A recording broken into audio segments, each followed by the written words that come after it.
చూడండి, కీర్తన 119:38 నీతిని బట్టి, పూర్ణ విశ్వాసతను బట్టి నీ శాసనములను నీవు. దేవుడు ఎలా ఇచ్చాడా ఆజ్ఞలు?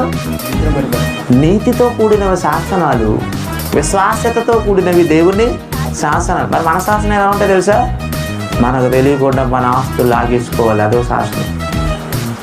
మనకు తెలియకుండా మనకు నష్టాన్ని చేకూర్చే శాసనాలు కదండి. మనం పెట్టుకున్న చట్టాలు, మనం పెట్టుకున్న ఆజ్ఞలు, మనం పెట్టుకున్న రూల్స్ రెగ్యులేషన్స్ మనిషి స్వలాభం కోసమే కదండి, స్వార్థపూరితమైనవే కదండి. కానీ మన కన్న తండ్రి అని దేవుడు ఉన్నాడే, మన మేలు కోసం, మన రక్షణ కోసం, చనిపోతే మనం వెళ్ళబోయే ఆ పరలోకం కోసం ఆయన ఇచ్చిన శాసనాలు ఎలా రాశాడో తెలుసా? నీతితో కూడిన శాసనాలట, విశ్వాసతో కూడిన శాసనాలట.